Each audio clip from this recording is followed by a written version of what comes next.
All right, since we've had a number of candidates for governor, I see Max Abramson here, who is running for governor as a Libertarian.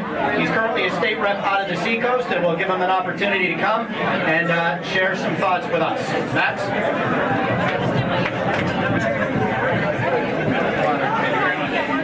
Thank you. I'm Max Abramson. I'm the Libertarian candidate for governor, and we have had, since the Civil War, the Republican Party, when it was fiscally conservative and socially tolerant, socially inclusive, we won almost every state in the Northeast, from Pennsylvania all the way to Maine, almost every single year, all the way until the 1980s. It wasn't until the late 1990s that we started to lose the Northeast to Bill Clinton and these big tax and spend liberals. Now, I have been advocating not only that we end the war on drugs, but that we get rid of these school administrative units.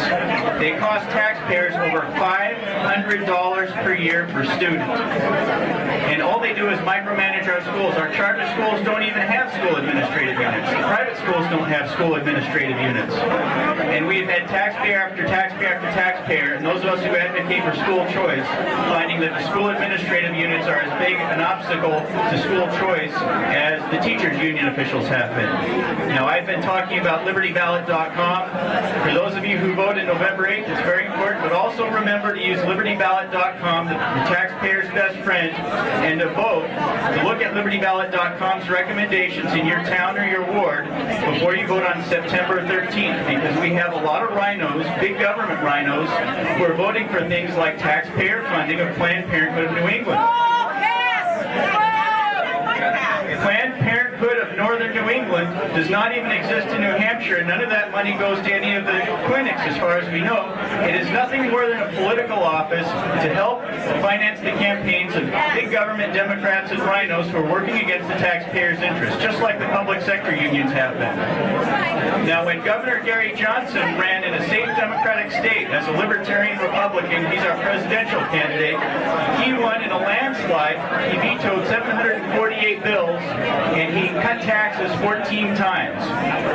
He was re-elected overwhelmingly with more than 60% of the vote. When Governor Bill Weld ran as a Libertarian Republican in Massachusetts, he won overwhelmingly. He cut taxes 21 times. The first act of office was to furlough 8,000 state employees who they found were not necessary to get the job done. He said he's never received a single email, postcard, or phone call from anyone saying that services were cut too much. He cut taxes 21 times, and he was not only re-elected, he was re-elected with 71% of the vote. And he won Boston. No one, not even Ronald Reagan, has won Boston. No Republican presidential candidate or governor candidate has ever won Boston except for Bill Weld, and he's now our vice presidential candidate.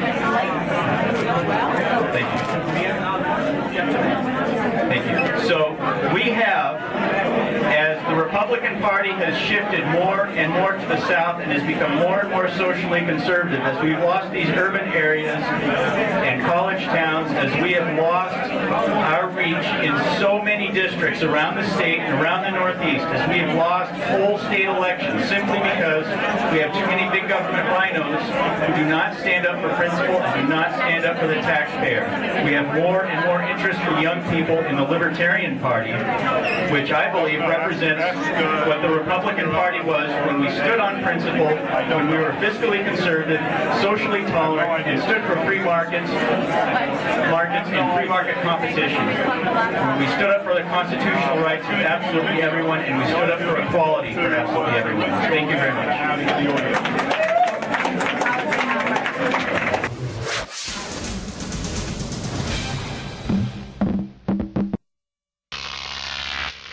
Crop TV.